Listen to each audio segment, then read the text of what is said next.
Kolombian, saya Selagut, bertemu lagi di Doc Story, sebuah program podcast yang mengupas tentang profesi dokter. Kolombian, sistem saraf merupakan sistem paling rumit dalam tubuh manusia. Jadi terdapat kurang lebih 100 miliar sel saraf di otak dan 13,5 juta sel saraf di sumsum tulang belakang. Nah, karena rumitnya itu, bedah saraf itu merupakan salah satu operasi paling rumit. Disinilah peran dokter bedah saraf dalam menjalankan tugas profesinya.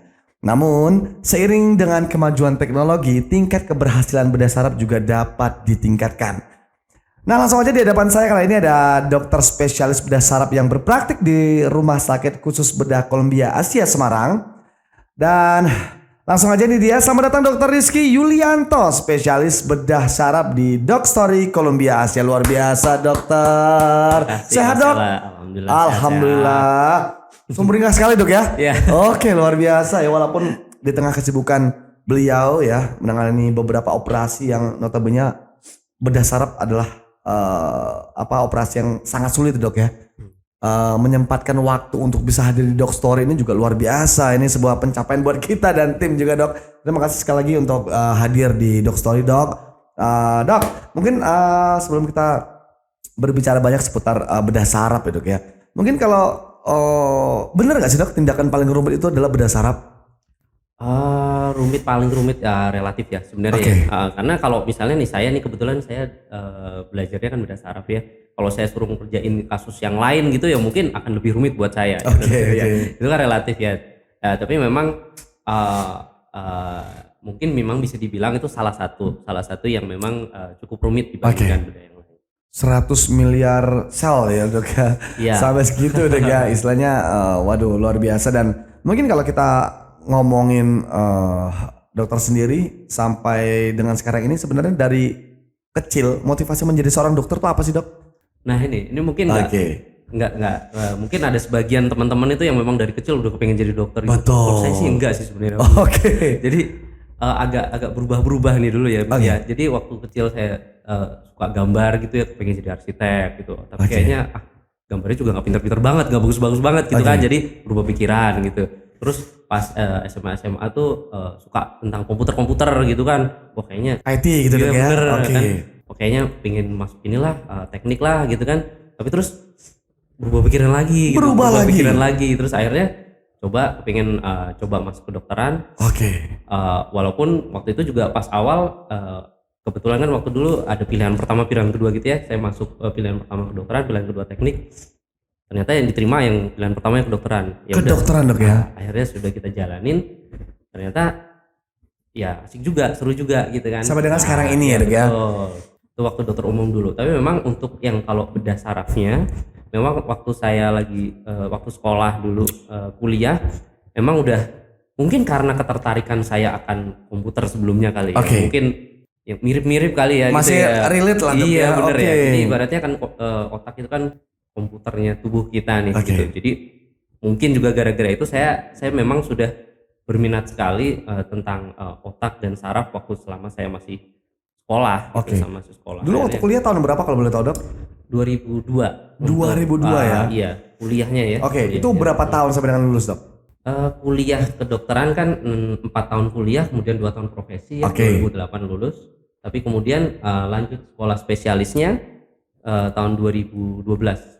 2012 ya. Mungkin awal-awal kuliah kedokteran dulu dok ya. Suka dukanya ada nggak sih dok yang katanya ini adalah kuliah yang rumit dan segala macam. Suka dukanya apa dok? Jadi waktu awal ya, karena memang awalnya kan saya tidak terpikir tadinya mau sekolah kedokteran. Waktu awal saya masuk penerimaan gitu ya, pas penerimaan kemudian pertama kali ngelihat yang namanya kadaver. Apa kadaver nggak? Itu saya nggak tahu ya. Nggak tahu ya. Kadaver itu, kadaver itu jenazah yang kita gunakan untuk praktikum. Jenazah dok ya. Betul. Jadi itu jenazah yang kita gunakan untuk praktikum. Pertama kali melihat itu tuh memang orientasi saja sih, gitu kan, orientasi terus ngelihat belum praktikum. Habis itu makan siang. Nah itulah. Waktu itu makan siang itu pertama kali melihat gitu, makan siang udah nggak kemakan lah itu makan siang. Tapi ya akhirnya ya setelah menjalani praktikum segala macam ya akhirnya ya sudah ya memang Oke. profesinya itu ya emang setiap hari harus ketemu gitu ya mau gimana Berjalannya lagi. waktu terbiasa lah Dok Iya, ya, akhirnya akhirnya melihat organ terbiasa. tubuh Iya, betul. ya, sayap menyayat ya Dok ya. Oke. Kalau dulu jenazah dulu kayak gitu, sorry mungkin korban kecelakaan kah atau seperti apa Dok? Oh, untuk yang itu ya, untuk itu sebenarnya kalau itu kan dari laboratorium sih. Kalau biasanya mungkin dari jenazah yang sudah tidak ada keluarganya, mungkin yang seperti itu ya. Oke. Saya nggak terlalu ngerti sih. Itu nanti forensik mungkin Ya yang nggak ngerti. bawa KTP juga ya Iya, jenazahnya benar. Dok ya. Ya. Yang digunakan praktikum itu. Oke, seperti itu Dok ya. Jadi itu pertama kali dulu ngelihat kadiver ya. Itu belum mikir masalah bedah atau apa itu, bener-bener baru lulus SMA kan, bener-bener Betul, baru betul, masuk, betul. suruh ngeliat begitu ya nggak bisa makan, Oke. nggak doyan makan. Itu penampakan aja padahal Dok ya. Apa sudah di Belum. sobek organ-organnya belum ya? belum. Baru penampakan gitu aja udah nervous ya dulu Dok ya, sampai. Udah nggak bisa, ampun lah gitu. Oke. 2002 masuk kedokteran, 2008 lulus. Koas ya Dok ya berarti ya Dok ya. Koas 2006. 2006 ya? Iya. Koas mungkin pengalaman yang menarik mungkin Dok pada saat koas. Nah ini juga nih, waktu koas itu saya tuh malah justru saya dulu banyak pengalaman merasa kayak jadi dokter beneran itu malah waktu di kandungan. Kandungan? Iya. Kenapa Dok? Ya karena waktu koas itu kan kita banyak dimintain ngasistenin untuk bantu untuk melahirkan segala macam gitu, kayak ngelihat orang melahirkan kemudian seneng gitu tuh kayak ngerasa jadi dokter beneran gitu. Waktu itu kan padahal kan masih pendidikan ya. Pride gitu Iya, Dok ya, betul, sampai betul. anak keluar gitu, Betul. ibunya senang gitu. Oke. Iya, jadi sudah sempat goyah juga nih, mau jadi dokter kandungan aja ya gitu ya. Tapi terus tetap kembali ke jalan sebelumnya, mungkin tetap kembali ke bedah. Ke bedah ya Dok Bedah ya, itu koas ya mungkin pada saat itu ya. Jadi dulu sempat diperbantukan di kandungan ya Dok ya. Selalu kan, ya kan waktu jadi dokter umum kan pasti muter ke semuanya. Oke gitu ya. Jadi harus di kandungan, di penyakit dalam, semuanya harus lewat. Untuk jadi dokter umum dulu kan soalnya. Oke, dan mungkin sorry kalau pengalaman jadi dokter umum sendiri, mohon maaf Dok, kalau bedah saraf itu dan segala macam itu berubahnya mungkin dengan apa sih Dok? Tumor kah, kanker kah, atau korban kecelakaan, rekonstruksi kah? Oke. Kalau untuk bedah sarafnya sendiri, kan kami bedah otak dan tulang belakang. Jadi semua penyakit yang berhubungan dengan otak dan tulang belakang ya. Jadi Otak termasuk dan tulang perdarahan belakang. otak, misalnya stroke, kecelakaan yang melibatkan kepala, tumor otak, kemudian saraf terjepit, ya itu semua. Oke, itu ditangani lah Dok ya. Oke, dan mungkin pada saat koas dulu orang kecelakaan, pendarahan dalam gitu sering Dok ya pasti ya? Ya pas pendidikan pas koas kan ya. Oke. Terus kan koas kita juga waktu itu kan ada semacam stase di bedah saraf juga. Oke. Itu juga tuh kan ya waktu itu kan operasi bedah saraf lama banget tuh. Operasi koas ngikut asisten operasi sampai jam 2 pagi, jam 3 pagi. Itu dijalani dulu Dok ya? Iya, Sampai padahal itu kan subuh masih gitu ya? iya, masih koas kan, artinya kan enggak semuanya itu nanti akan jadi dokter bedah saraf kan gitu. Iya. Ya udah ya, tapi karena memang waktu saya koas bedah saraf itu pun kan meskipun masih koas tapi memang saya sudah berminat sih, sudah tertarik, jadi ya senang ya pada saat itu Dok ya. Oke, jadi pengalaman jadi dokter umum, jadi berapa lama kurang lebih Dok? dokter umum berarti saya lulus 2008 ya sampai 2012 kan. Itu memang saya sempat mungkin yang cukup ini bisa diceritain itu, saya sempat PTT ya. Jadi PTT itu jadi ketika kita lulus itu memang sekarang udah nggak wajib sih setahu saya, tapi kalau yang mau kita mengabdi gitu ya. Jadi kita memilih daerah tertentu gitu, kemudian kita diberangkatin ke sana sama pemerintah, kita mengabdi di sana.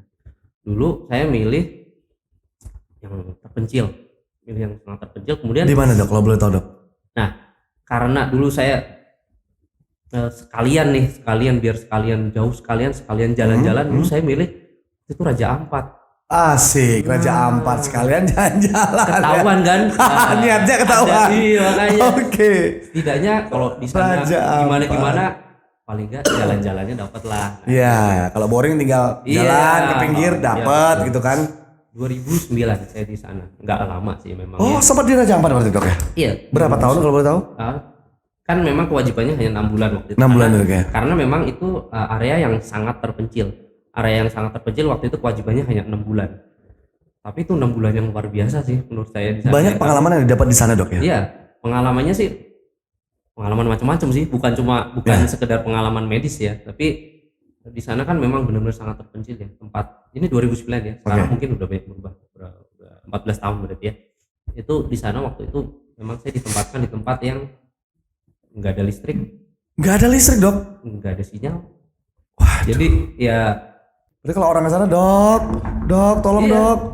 iya Oh, nggak yang, halo dokter, ini kosong nggak? nggak ada listrik, nggak ada sinyal. Oke. Listrik kami pakai genset saja, itu pun hanya beberapa jam karena bensin mahal. Karena di daerah terpencil kan bensin lebih mahal. Jadi kita hanya beberapa jam saja malam itu. Nah itu saatnya untuk menyalakan handphone. Waktu itu sudah ada sih handphone ya, 2009 ya. Tapi memang ya nggak ada sinyal, ya nggak bisa apa-apa juga gitu. Jadi hiburannya ya alam. Alam itu ya. Mancing ya sama penduduk ya. Pasien nggak yang banyak-banyak banget malah ya ada, cuma nggak yang banyak-banyak banget karena saya ditempatkan di tempat yang aksesnya sulit. Sulit dok ya. Kasihan sih di sana itu karena waktu itu ya kita di Raja Ampat anak area perairan, kita mau ke kampung sebelah aja kita harus lewat laut. Jadi Itu harus naik perahu dan segala macam dok ya. Iya. Jadi Berarti ngalamin yang kayak di TikTok itu dok ya, wah perjalanan dokter harus menempuh. Itu ngalamin 2009 dok ya. Iya Wow. betul. 2009. Listrik nggak ada, genset, HP mau sebagus apapun nggak ada sinyal, percuma dok ya. Nggak ada. Mancing hiburannya ya. Mancing. Oh, kebetulan saya agak beruntung. Saya beruntung waktu itu saya di lokasi tempat saya bekerja itu berseberangan. Seberang itu tapi seberang Teluk sih, agak jauh ya. Berseberangan dengan area konservasi.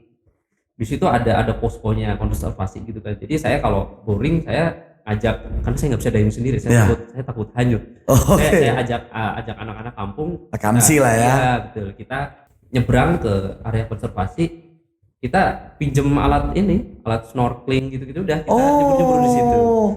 Ya, juga ya. Pengalamannya lebih banyak gitu-gitunya sih sebenarnya. Iya. Jadi agak sedikit terbayarkan lah ya dengan keluh kesahnya yang waduh terpencil dan sebagainya. Tapi luar biasa dedikasi yang kurang lebih 6 bulan ya dok ya.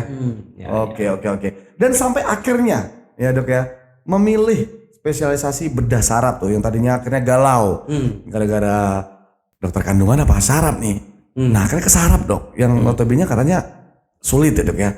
Kenapa dok? Nah memang ya itu galauan itu kan masih berlanjut ya waktu itu, karena saya berpikir ini sulit, kemudian operasinya panjang, terus banyak emergensi, jadi nanti istilahnya hidup nggak tenang gitu ya. Tidur telepon bunyi ya gitu kan, weekend telepon bunyi kan gitu. Tapi dulu saya berpikir kalau saya, karena ini spesialis ya, jadi ketika spesialis kita mengambil spesialis itu artinya nanti sisa hidup kita akan dihabiskan dengan bidang itu ya kan. Kita kan udah nggak ada yang lain lagi, ya udah kita ambil spesialis A, ya sudah sisa hidup kita ya A itu diselesaikan di bidang itu ya dok ya. Saya waktu itu berpikir ya saya ingin menghabiskan ya dengan sesuatu yang saya suka, ya sudah, supaya nggak jadi beban. Betul ya. Jadi saya akhirnya ya sudah, saya kembali ke pilihan yang memang dari awal saya kepingin waktu saya awal-awal masuk ke dokter ya. Yang masih relate lah ya dengan yang namanya komputer dok ya. Akhirnya walaupun ini manusia ya dok ya. Komputernya manusia. Oke, jadi bicara tentang bedah saraf sendiri dok ya. Sebenarnya di bedah itu organ apa sih dok? Ya itu tadi, otak dan tulang belakang terutama sih. Otak dan tulang belakang. Di anggota tubuh yang lainnya juga banyak. Tapi yang paling sering kita otak dan tulang belakang.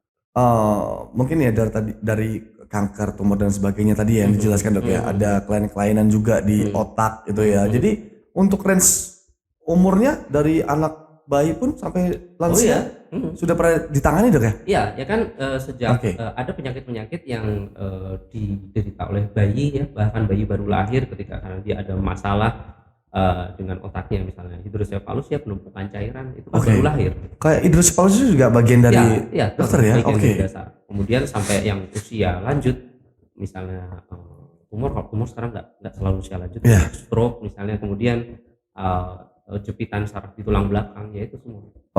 Dan betul-betul dokter bedah ya Ya bedah ya gimana kalau nggak? Bedah ya dok ya? Iya. Kita bayangin ya, yang itu tahun berapa dok pertama kali megang pisau dapur itu dok? Bisa dapur.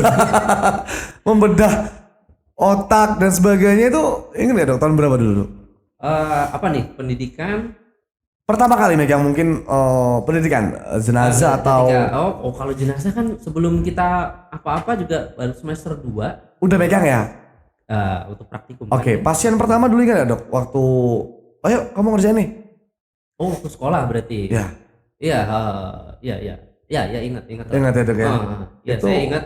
waktu Itu kan nggak bedah- akan pernah lupa lah. karena Ya, itu case-nya apa pasien ini dok pertama. dulu? Perdarahan Pendarahan. otak karena kecelakaan waktu itu. Oke. Itu yang pertama kali saya dibimbing untuk melakukan operasi. Oke. Kan memang kan kalau pendidikan kan nggak langsung dilepas lah kan. Betul. Nggak mungkin lah. Tapi kita setelah kita mengasistenin, kemudian kita diajarin tekniknya, kemudian kita dibimbing, kita melakukan operasi dengan bimbingan. Ya. Jadi ada dokter yang lebih senior Oke. yang membimbing. Tadi ada statement di awal kan, ada tingkat bedah saraf itu kan apa namanya bisa ditingkatkan ya dengan keilmuan sekarang ini ya dok ya. Emang dulu banyak gagalnya dok bedah saraf itu? Oh ya enggak juga sih. Ya, Enggak cuma juga ya? mungkin lebih ke apa ya? Dengan adanya peningkatan teknologi yang sekarang ya, dengan adanya mikroskop bedah saraf, dengan adanya alat-alat yang lebih baik, yang Oke. teknologi lebih baik, ya kita bisa meningkatkan itu safety-nya. Ya artinya kita bisa melakukan dengan lebih safe, dengan durasi yang bisa kita persingkat. Itu sih kuncinya sih di situ. Oke, lebih Dulu ke juga bisa. time waktu dok ya. Tapi lama. Dulu juga bisa, tapi karena memang harus hati-hati betul, harus pelan-pelan ya. Oke. Lama. Dulu tadi sempat off cam cerita, waduh ini lama banget dulu pernah belajar sampai 12 jam. Wah itu satu shift lebih loh dok itu. Overtime harusnya ya. Harusnya overtime ya. Itu ngalamin dok ya? Setengah hari di dalam ruangan. Kami dulu ada istilahnya waktu pendidikan kan, Oke. mau operasi jenis operasi A gitu kan. Wah, bangun tenda nih istilah gitu. Oke. Nginep kita di kamar operasi karena operasinya memang itu memang rumit. Jadi Rumit ya? butuh waktu lama, jadi butuh kehati-hatian dan ketelitian yang sangat lah ya. Jadi memang lama. Jadi ya istilahnya bangun tenda nih kita, bangun tenda gitu. Sama ada istilah kayak gitu dok Iya, ya? bangun tenda Oke. karena ya, Oke. tidur di situ. Dan mungkin bedanya bedah saraf konvensional sama yang pakai mikroskop dan sebagainya, bedanya apa sih dok? Jadi tidak selalu sih. Sekarang pun ya, Oke. dengan teknologi yang seperti sekarang pun kita ada mikroskop segala macam. Tidak semua kasus kita pakai mikroskop ya. Tapi memang ketika kita ketika itu misalnya hanya mengeluarkan gumpalan darah seperti itu mungkin kita nggak perlu. Tapi ketika kita bicara misalnya brain tumor, di mana kita harus memisahkan tumor itu dari otak yang lengket dengan tumornya, dengan harus hati-hati jangan sampai otaknya rusak segala macam. Nah itu kita butuh view yang lebih baik, kita butuh gambar yang lebih jelas, jadi kita butuh bantuan. Sampai dengan saat ini yang paling sulit ditangani tentang bedah saraf apa dok? Mungkin ya pemisahan tumor ganas misalnya, ataukah pembedahan apa dok biasanya paling sulit dok? Kadang tuh problemnya tuh bukan di jinak atau ganas ya, Oke. karena meskipun tumornya jinak, tapi kalau dia lokasinya dalam, meskipun tumornya kecil, tapi kalau dia lokasinya dalam, ya kita butuh waktu, kita butuh upaya, karena ini bukan cuma sekedar mengambil tumor kecil, bukan, tapi bagaimana kita mengambil tumor itu tanpa menyebabkan cedera yang lebih gitu. Di otak ya, dok, ya? Nggak ada gunanya juga kita mengambil tumornya kita ambil nih, tapi kemudian pasiennya kondisinya misalnya memburuk, mengalami catatan, ya nggak ada gunanya juga gitu. Oke, jadi itu nggak yang- masalah tumor ganas atau jinaknya dok ya, lokasinya ya dok ya. Betul. Kalau bahasa sekarang belusuk Iya wah. betul. Itu yang Semakin sulit ya? dalam semakin sulit kan gitu. Oke. Kadang tumornya jinak pun kalau lokasinya sulit ya bisa sulit. Bisa sulit seperti itu dok ya. Mungkin selain tumor otak dan sebagainya, kasus apa lagi dok yang paling sering ditangani dok? Kalau yang sering yang banyak ya perdarahan. Sekarang stroke itu semakin Stroke, dok, ya? iya, semakin banyak. Tapi juga yang menarik juga stroke itu juga nggak mengenal tua dan muda sekarang ya. Sekarang ya. Muda itu karena lifestyle tuh Iya betul. bisa kena dok ya. Betul. Mungkin apa yang menyebabkan, kita kasih tahu ke Kolombian sih dok. Iya. Apa yang membuat Jadi Anak muda kena stroke loh, kok masih muda kena stroke sih? Nah itu stroke tuh sekarang makin maju. Weh. Usianya makin maju maksudnya. Oh iya, Makin usia cepat. maju ya. Nah, Oke. karena mungkin nih kita nggak kayak dulu ya.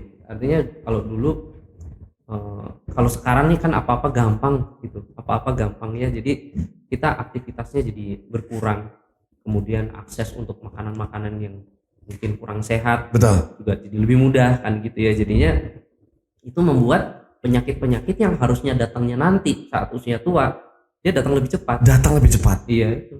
Jadi penyakit-penyakit kan kalau stroke itu kan harus ada penyakit dulu sebelumnya, misalnya darah tinggi atau kencing manis. Masih ada indikasi ringannya lah dok ya. Iya, harus ada penyakitnya apa dulu itu, kemudian nanti beberapa tahun kemudian baru terjadi namanya stroke. Gitu. Stroke ya. Tapi sekarang ya karena penyakitnya yang datang duluan itu juga datangnya lebih cepat, akhirnya stroke-nya datangnya lebih cepat. Dulu waktu saya sekolah umur 40, stroke itu kita udah, kenapa nih, ada kelainan apa nih gitu ya. Umur 40. Sekarang umur 30 sekian kita sudah nggak kaget ya. Iya, sudah nggak kaget karena memang sekarang usianya gitu. Lebih maju ya. Berarti lebih maju umurnya maksudnya. Umurnya. Nah, kan repot ya. Jadi ya itu kita faktor yang sangat berpengaruh itu tadi dok ya. Memang pola hidup. Iya. Mungkin ya kita nggak tahu makan, fast food dan sebagainya. Aktivitas yang kurang, olahraga yang kurang, iya kan? Oke. Tapi sebenarnya berapa lama sih dok stroke itu bisa ditangani ya sejak terjadinya serangan gitu dok? Wah, terjadi serangan dok. Semakin cepat semakin baik lah. Ya karena stroke itu kan dia ada gangguan di aliran darah di otaknya. Itu nggak bisa ditunda-tunda sih. Kalau itu harus segera mendapatkan pertolongan, datang ke rumah sakit. Nah, nanti tergantung stroke-nya jenisnya apa. Memang nggak semua stroke perlu operasi ya. Dan misalnya itu perlu operasi pun nggak semuanya harus dilakukan di titik awal itu. Kadang kita harus tunggu dulu, kadang itu tergantung kasusnya. Itu kalau untuk yang stroke ya. Mungkin kalau kecelakaan nih dok, mohon maaf ya, di jalan kita nggak tahu kan orang kecelakaan motor, mobil dengan segala bentuk powernya gitu terbentur sampai mungkin maaf ya sampai harus rekonstruksi dan segala macam itu sering juga dok menangani seperti itu. Iya sering kecelakaan. Ya kecelakaan masih jadi masalah ya di negara kita. Ini stroke menyusul tapi kecelakaan juga belum beres. Jadi karena ya kalau kecelakaan yang melibatkan kepala ya, melibatkan otak itu kan, karena otak itu ibaratnya kan nyawa kita ya. Jadi kalau ada cedera pada kepala, cedera pada otak, ya penanganan serius jadinya. Ya sebagian memang harus operasi, sebagian memang enggak. Cuma ya dengan berbagai tingkat sih, berbagai cara, ada yang operasi, ada yang tidak, dengan berbagai nanti hasilnya. Tidak selalu yang ringan berarti baik, yang berat pasti akan jelek, enggak mesti. Tingkat kesembuhan juga nggak bisa dipastikan dok ya, banyak kan faktor. Ya mohon maaf habis pendarahan dan segala macam, nanti setelah sembuh amnesia berat dan segala macam, pasti ada resiko seperti itu dok ya? Iya ada, banyak faktor, kita nggak bisa, harus dilihat case by case. Kasus yang paling life changing mungkin dok, masih yang apa dok ini dok? Jadi saya pernah nih, saya punya pasien anak-anak umur 2 tahun. 2 tahun dok ya? Umur 2 tahun dia kecelakaan ya, dia kejatuhan sih sebenarnya. Jadi dia kejatuhan pohon gitu ya, saat dia berkendara dengan orang tuanya tentunya. Kejatuhan pohon, kemudian dia mengalami cedera otak berat. Kemudian dengan ada perdarahan otak kita lakukan operasi. Sempat kritis kondisinya pasca operasi, tapi akhirnya pelan-pelan dia membaik, akhirnya dia bisa selamat, kemudian dia bisa pulang.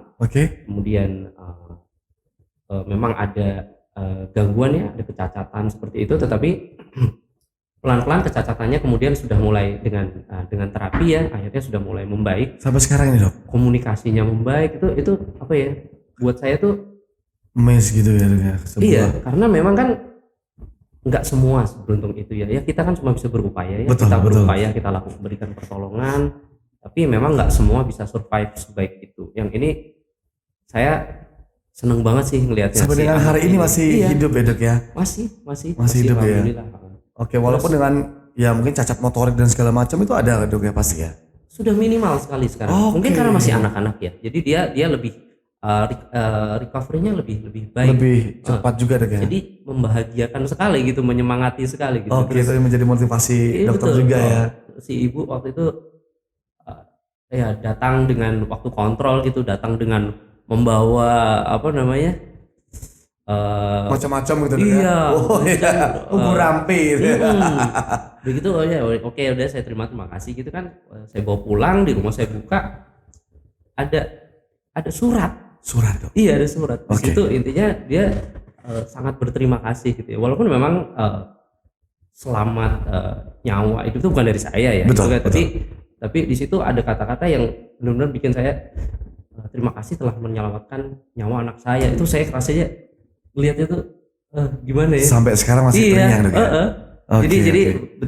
betapa hal-hal seperti itu tuh tidak bisa dinilai hanya dengan Betul, betul, betul. uang atau apa. Itu sesuatu yang tidak ternilai Iya. menurut saya. Saya dengar aja terharu banget loh dok ini ya. Maksudnya masih 2 tahun yang akhirnya bocah itu selamat sampai dengan sekarang ini, recovery dengan cepat ya, bisa normal kembali ke masyarakat, ke teman-temannya lagi ya dok ya. Luar biasa. Seneng ya. banget itu Luar kalau biasa kayak dok. gitu. Oke dok. Iya.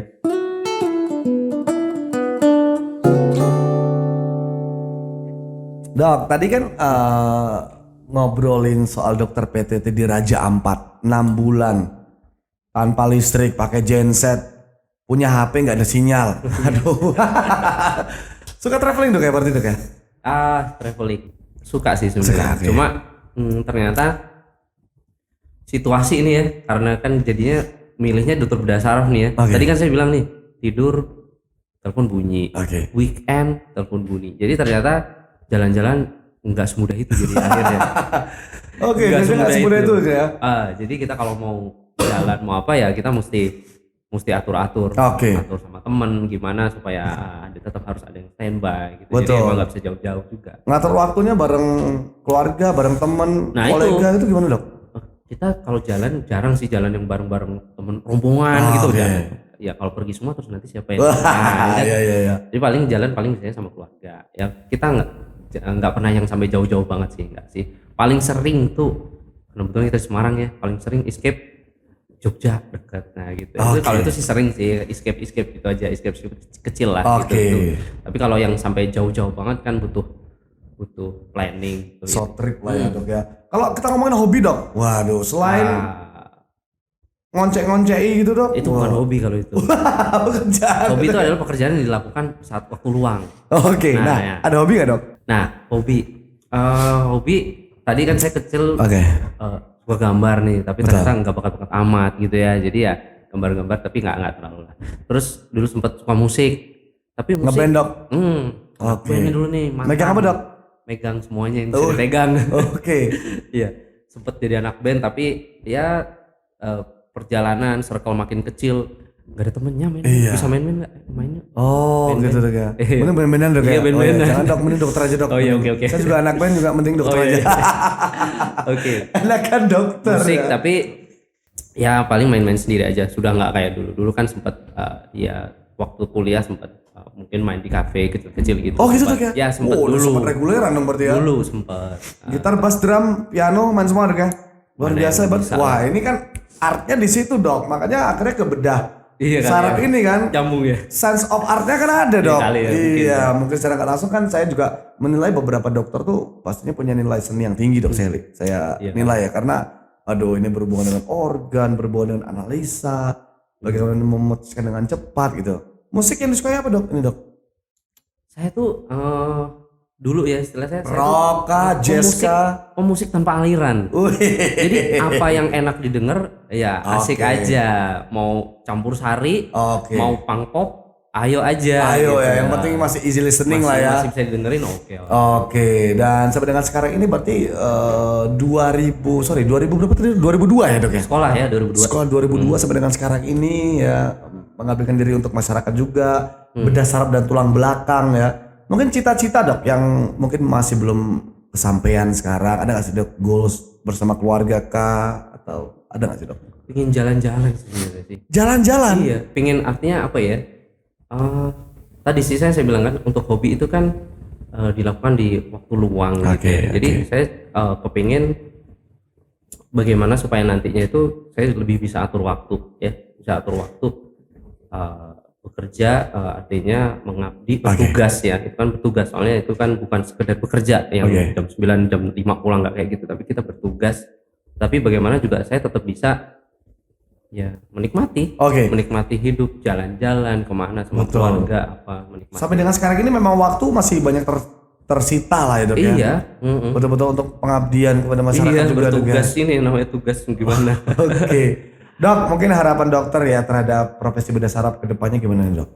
Ya, saya sih masih banyak ya. Artinya ada kalau kita melihat yang di luar-luar ya, ada alat-alat yang lebih baik, ada yang teknologi yang masih terus berkembang. Saya kepingin Indonesia tuh bisa terus mengikuti itu gitu loh. Jadi supaya kita bisa kita bisa bertugas dengan maksimal di negara kita sendiri gitu loh. Jadi orang-orang kalau misalnya butuh penanganan yang advance atau apa, kita semua di Indonesia ada fasilitasnya, bisa tangani dengan baik. Itu ya Indonesia catching up sih ya. Untuk sejauh ini Indonesia untuk bedah saraf bagus, artinya catching up, tetapi memang masih ada hal-hal yang ternyata di sini udah lebih bagus lagi nih, keren, udah ada alat yang ini misalnya gitu, kita belum punya misalnya gitu. Perkembangan sains itu tadi Dok terus cepat di dunia ini kan, memang mau nggak mau seorang dokter pun dituntut untuk mengikuti ya Dok ya. Oke. Supaya nggak ketinggalan. Oke, siap. Oke dokter, ya aduh ini kita mau main sedikit kuis Dok ya, games ya kan. Mitos atau fakta ya. Nanti tolong dijawab dengan cepat juga. Mitos atau fakta seperti itu ya. Mitos atau fakta, tidak ada yang bisa dilakukan untuk menyembuhkan kanker otak glioblastoma. Mitos. Kenapa Dok? Mitos. Ada yang kita bisa upayakan ya, dengan operasi, kemudian dengan nanti ada tata laksana lanjut ya, dengan radioterapi, kemudian kemoterapi. Ada yang masih bisa kita lakukan. Bukan tidak ada sama sekali. Masih ada ya udah. Masih ada yang bisa kita lakukan. Dok, mitos atau fakta? Apakah orang yang lebih pintar memiliki ukuran otak yang lebih besar? Enggak lah, enggak, mitos. Oh gitu Dok? Iya, ya memang ukuran pasti berpengaruh terhadap potensi, tapi bukan berarti. Oh gitu? Iya. Tapi bukan berarti pasti yang kepalanya besar lebih pintar juga. Iya, kadang kan kalau yang orang sekolah dulu, wah yang jidatnya besar nih. Kayak saya gini ya. Yang jenong nih, itu orangnya pintar, gitu-gitu. Tapi potensi untuk otak yang lebih besar tuh mungkin lebih banyak menyerap ya Dok ya. Ya kalau kita balik begini, nanti kita semua berjalan dengan usia, otak kita akan mengecil, menyusut Dok. Betul. Otak kita akan mengecil, dan ketika mengecil otomatis potensinya akan menurun. Tapi bukan berarti yang otaknya kecil nanti bisa lebih pintar daripada otaknya yang besar. Kalau besar nggak dipakai kan juga mungkin nggak sebagus yang kecil, tapi sangat dipakai. Siap Dok. Mitos atau fakta? Penggunaan ponsel menyebabkan kanker otak glioblastoma. Mitos Dok. Mitos. Jadi tidak semudah itu. Artinya radiasi dari handphone kemudian menyebabkan tumor itu tidak semudah itu. Radiasi tidak semuanya menyebabkan tumor. Ya, radiasi bisa menyebabkan tumor, tapi bukan radiasi yang di handphone atau enggak. Betul, tidak semudah itu ya Ferguson ya. Tidak semudah itu. Jadi handphone pun juga bukan pemicu utama ya Dok ya. Selanjutnya Dok, mitos atau fakta? Sakit kepala disebabkan oleh reaksi kimia di otak yang dikombinasikan dengan otot dan saraf leher dan kepala. Ya, mitos atau fakta Dok? Ya, fakta. Ya itu bisa. Fakta. Bisa. Jadi memang sakit kepala itu kan sensasi ya, nyeri yang dirasakan di daerah kepala itu memang faktornya bisa banyak ya, dari otot, dari reaksi kimia itu juga bisa. Itu detail sih kalau ini sih. Wah, ini panjang Dok ya. Dan luar biasa. Dan yang terakhir Dok, ini ada pesan nggak sih Dok buat Colombians mungkin untuk buat menjaga kesehatan saraf sendiri, seperti apa sih Dok harus? Kesehatan saraf itu kan banyak hal ya, tapi intinya sih bagaimana kita untuk menjaga kita tetap hidup sehat ya, hidup secara seimbang. Ya tugas-tugas kerja, kemudian sekolah ya gitu ya, tapi tetap harus diimbangi dengan aktivitas fisik, artinya olahraga, kemudian makan dijaga, dilihat apa yang dimakan ya. Kemudian tidur penting ya, tidur yang cukup. Jadi tidur terlalu malam ya, jadi tidak begadang gitu ya. Itu intinya menjaga bagaimana kita tetap hidup sehat gitu, Sehat ya. secara umum ya, karena kan kalau saraf kan satu-satu nih, kalau dari otak, dari tulang belakang kan kalau satu-satu kan terlalu detail, tapi secara umum ya kita mesti hidup sehat gitu.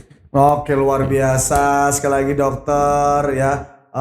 Nggak kerasa dok ya, kita ada di penghujung acara juga. Terima kasih udah berbagi oke. dan udah datang ya, meluangkan waktu di Doc Story.